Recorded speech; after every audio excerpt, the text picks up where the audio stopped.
hari ini kita mulai atau berjumpa kembali di podcast Seni Magusala Bimas Buddha Kementerian Agama Kota Jakarta Timur, Pak. Mungkin Bapak bisa memperkenalkan diri dulu kepada para pemirsa, karena nanti kalau saya memperkenalkan diri ada sesuatu yang enggak berkenan untuk Bapak. Ya, silakan Pak Suli. Iya, baik, segenap umat warga DKI Jakarta dimanapun berada dan sahabat sedama di seluruh Nusantara, saya Suliarna Isaki Piti, Bimas Buddha Provinsi DKI Jakarta. Sebelum dinas di Kementerian Agama ambil DKI Jakarta, saya sebetulnya sudah pernah menjadi pembimas di Provinsi Nusa Tenggara Barat selaku pembimas Buddha juga. Itu kira-kira hampir kurang lebih 6 tahun. Setelah itu saya dimutasi ke menjadi pembimas Buddha Provinsi Bali kurang lebih selama 2 tahun. Namun demikian, waktu jadi bimas Buddha di Bali belum banyak hal yang bisa saya lakukan, ya, belum banyak legacy yang saya tinggalkan karena memang itu tahun itu puncak-puncaknya pandemi, itu tahun 2019 sampai 2020, tepatnya puncaknya kan 2020, belum banyak hal yang bisa kita lakukan. Nah, lalu pada awal 2021 saya dimutasi menjadi kepala bagian administrasi akademik di Sekolah Tinggi Agama Buddha Negeri Raden Wijaya Wonogiri. Perlu diketahui oleh masyarakat bahwa Ditjen Bimas Buddha itu memiliki 2 kampus negeri, yaitu satunya di Wonogiri, Sekolah Tinggi Agama Buddha Negeri Raden Wijaya, dan satunya lagi di STAB Negeri Sriwijaya di Tangerang. Ya, kurang lebih hampir 2,5 tahun saya menjadi kabak administrasi akademik Mahasiswa dan Umum di STAB Negeri Raden Wijaya. Setelah itu saya per 9 Mei 2023 saya diberikan amanah menjadi pembimbing masyarakat Buddha ambil Kementerian Agama Provinsi DKI Jakarta. Saya pikir itu perkenalan singkat dari saya. Baik Pak Suli, terkait dengan saat ini kan sudah menjelang akhir tahun Pak, dan tahun 2024 tinggal sebulan lagi. Tentunya ada program-program pemerintah yang Pak Suli ingin sampaikan terkait dengan Bimas Buddha DKI Jakarta. Ya, jadi sebetulnya Bimas Buddha itu sekarang itu tidak punya kapasitas program yang bisa diprogramkan dari kita, tetapi semua program itu sifatnya delivery dari program pusat. Namun demikian, bahwa program yang ada di Jakarta ini sesuai dengan dokumen program kita, bahwa itu menyangkut 2 hal, itu di bidang urusan dan bidang pendidikan. Nah, itu program kita. Jadi sebetulnya kalau model dulu bisa saja dari kita meng-create program-program berdasarkan program lokal gitu ya. Waktu saya bimas di NTB dulu pernah ada model program yang kita memang create dari bawah. Tapi sekarang ini semua program itu adalah sesuai dengan program KF, Kementerian dan Lembaga, yang sudah ada istilah kata ada pembagian-pembagiannya sesuai dengan tipe kita, yaitu ada bidang urusan, ada pendidikan dan manajemen. Nah, itu program kita. Nah, khususnya di urusan tentu kita juga terus mengupdate data umat, data lembaga, data majelis, data rohaniwan, data lembaga-lembaga, data yayasan, data wihara dan seterusnya yang menjadi program kita. Di pendidikan, nah tentunya di DKI Jakarta tidak salah kita hanya punya sekolah yang masih itu ada 2, ya, lalu selebihnya kita punya beberapa sekolah yang berdirikan Buddhis, baik swasta dan terutama swasta, yayasan pendidikan swasta yang berdirikan dengan Buddha. Dan di bagian tinggi kita juga punya Mahaprasna, lalu punya Nalanda juga. Nah, dulu pernah ada sekolah Medria, ya, dan ada satu lagi tapi tidak jalan juga itu, yang ada di Jakarta dulu. Ya. Saya pikir itu. Ya. Terkait dengan program yang begitu bagus dan banyak ya, tentang keagamaan, tentang pendidikan, ini kan jelas harus ada kaitannya. Kita harus ada masa atau umat yang menjadi satu sasaran, seperti yang Bapak sampaikan tadi. Nah, jumlah umat Buddha atau wihara yang ada di atau yang kita layani di Bimas Buddha layani ini kira-kira modest berapa ya? Ya, jadi umat Buddha berdasarkan statistik itu kurang lebih 3.900-an, ya, katakan 4.000 jiwa lah ya, 4.000 jiwa umat Buddha yang kita layani, yang tersebar di 4 wilayah atau 5 wilayah, Jakarta Pusat, Jakarta Timur, Jakarta Utara, Jakarta Selatan, dan Jakarta Barat. Nah, di Kepulauan Seribu kita hanya ada jumlah 14 saja. Nah itu jumlah tempat kita di Jakarta, sedangkan jumlah wihara yang tersebar sampai hari ini dalam data kita di Jakarta Barat itu ada 106 wihara. Wihara, lalu di Jakarta Utara itu ada 83 wihara. Tapi itu yang terdata di Siori sebenarnya masih ada. Lalu di Jakarta Timur ada 21 wihara atau 21 tempat ibadah termasuk ada kelenteng dan lainnya. Jadi di Jakarta Selatan itu ada 8, itu yang terdata di data hasil kita. Jadi umat kita kira-kira hampir 3.950-an, hampir 4.000 ya. Yang wiharanya menurut data terakhir kurang lebih semuanya sekitar 250-an. Rumah ibadah ya. Rumah ibadah umat Buddha itu ada bentuknya wihara, ada bentuknya cetia, ada kelenteng, ada bium, ada kuil.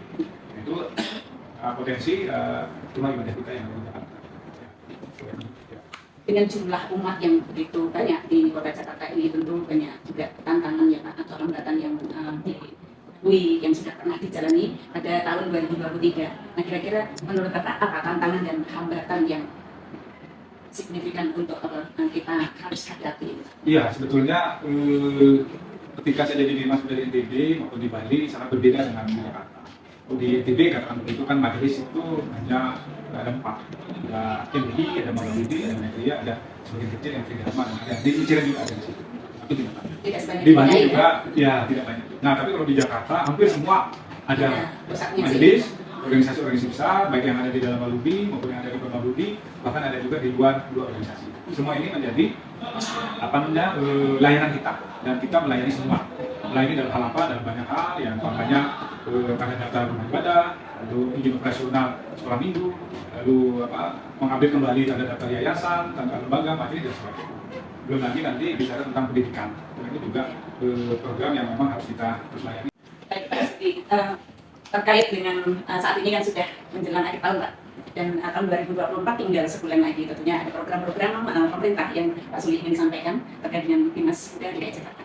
Ya, jadi sebetulnya Dimas Buddha itu kalau sekarang itu tidak punya kapasitas program yang bisa diprogramkan dari kita. Tetapi semua program itu sifatnya delivery, jadi program pusat. Namun demikian bahwa program yang ada di Jakarta ini sesuai dengan dokumen program kita, itu menyangkut 2 hal itu, di bidang urusan dan bidang pendidikan. Nah, itu program kita. Jadi sebetulnya kalau model dulu bisa saja dari kita meng-create program-program berdasarkan program lokal begitu ya. Waktu saya Dimas di NTB dulu pernah ada model program yang kita memang create dari bawah. Tapi sekarang ini semua program itu adalah sesuai dengan program karya kementerian dan lembaga yang sudah ada, istilah kata ada pembagian-pembagiannya sesuai dengan bidang kita, yaitu ada bidang urusan, ada pendidikan dan manajemen. Nah, itu program kita. Nah, khususnya di urusan tentu kita juga terus mengupdate data umat, data lembaga, data majelis, data rohaniwan, data lembaga-lembaga, data yayasan, data wihara dan seterusnya yang menjadi program kita. Di pendidikan, nah tentunya di DKI Jakarta tidak salah kita hanya punya sekolah Dhammaseka itu ada 2, lalu ya ada 2. Ya. Lalu selebihnya kita punya beberapa sekolah yang berdirikan Buddhis, baik swasta dan terutama swasta. Sekolah swasta, yayasan pendidikan, yayasan pendidikan swasta yang berdirikan agama Buddha. Lalu di pendidikan tinggi kita juga punya Mahaprasna, punya Nalanda juga, dan dulu pernah ada sekolah Medria, ya, dan ada satu lagi tapi tidak jalan juga itu, yang ada di Jakarta dulu. Ya. Seperti itu. Ya. Terkait dengan program yang begitu bagus dan banyak ya, tentang keagamaan, tentang pendidikan, ini kan jelas harus ada kaitannya. Kita harus ada masa atau umat yang menjadi satu sasaran, seperti yang Bapak sampaikan tadi. Nah, jumlah umat Buddha atau wihara yang ada di atau yang kita layani di Dimas Buddha layani ini kira-kira sampai berapa ya? Ya, jadi umat Buddha berdasarkan data statistik itu kurang lebih 3.900-an ya, katakan 4.000 jiwa lah ya, 4.000 jiwa umat Buddha yang kita layani, yang tersebar di 4 wilayah atau 5 wilayah. Jakarta Pusat, Jakarta Timur, Jakarta Utara, Jakarta Selatan, dan Jakarta Barat. Di Kepulauan Seribu kita hanya ada beberapa saja. Nah itu jumlah kita di Jakarta, sedangkan jumlah wihara yang tersebar sampai hari ini dalam data kita di Jakarta Barat itu ada 106 wihara. Lalu di Jakarta Utara itu ada 83 wihara. Tapi itu yang terdata di Siori sudah masih ada. Lalu di Jakarta Timur ada 21 wihara atau 21 tempat ibadah termasuk ada kelenteng dan lainnya. Jadi di Jakarta Selatan itu ada 8, itu yang terdata di data hasil kita. Jadi umat kita kira-kira hampir 3.950-an, hampir 4.000 ya. Yang wiharanya menurut data terakhir kurang lebih semuanya sekitar 250-an. Ya, rumah ibadah ya. Rumah ibadah umat Buddha itu ada bentuknya wihara, ada bentuknya cetia, ada lenteng, ada bio, ada kuil. Itu potensi rumah ibadah kita yang lebih besar. Dengan jumlah umat yang begitu banyak di kota Jakarta ini, tentu banyak juga tantangan ya Pak, atau hambatan yang dilalui yang sudah pernah dijalani pada tahun 2023. Nah, kira-kira menurut Bapak apa tantangan dan hambatan yang signifikan untuk kita harus hadapi? Iya, sebetulnya ketika saya jadi dinas dari NTB atau di Bali sangat berbeda dengan di Jakarta. Di NTB kan itu kan majelis itu hanya ada 4, ada MBI, ada Maulidi, ada Maitreya, ada sebagian kecil yang Tridharma, ada di Hijrah juga ada. Tapi di Bali juga ya tidak banyak. Nah, tapi kalau di Jakarta hampir semua ada majelis, organisasi besar, baik yang ada di dalam Maulidi maupun yang ada di Maulidi, bahkan ada juga di luar dua organisasi. Semua ini menjadi layanan kita, dan kita melayani semua. Melayani dalam hal apa, dan banyak hal yang namanya tanda data rumah ibadah, izin operasional sekolah minggu, lalu mengambil kembali tanda data yayasan, tanda lembaga, materi dan sebagainya. Belum lagi nanti bicara tentang pendidikan. Ini juga program yang memang harus kita terus layani. Bersama dengan baik semua pihak untuk tetap menjaga kebersamaan, menjaga toleransi, menjaga kerukunan, baik di internal majelis, di internal umat, dengan pemerintah, dengan sesama umat beragama di luar juga, di luar Buddhis kita juga terus membangun komunikasi yang baik di antara kita semua. Saya pikir itu harapan saya, mudah-mudahan dengan kebersamaan semua pihak, baik dengan umat, dengan pemerintah, dengan umat agama lain juga bisa rukun, harmonis, sehingga kita tetap menjaga persatuan bangsa dan negara. Baik. Saya pikir itu Bu Eni. Terima kasih Pak Pemdimas, Pak Suliarna, SAG MPT, bahwa pada hari ini ternyata luar biasa kesibukan di Dimas Buddha Kementerian Agama DKI Jakarta ya, umatnya yang begitu banyak dan ternyata tantangannya, tapi itu bukan merupakan satu tantangan bagi Bapak ya, jadi itu merupakan satu hal yang harus kita hadapi, dan kita harus tetap rukun dengan walaupun kita berbeda-beda agama, sektor ya, jadi jangan sampai kita membeda-bedakan, memblok-blok dan sebagainya. Baik, sahabat Nimakusala, demikian bincang-bincang kami dengan Bapak Pemdimas Buddha Provinsi Daerah Khusus Ibu Kota Jakarta. Terima kasih, selamat sore, salam dalam nama Namo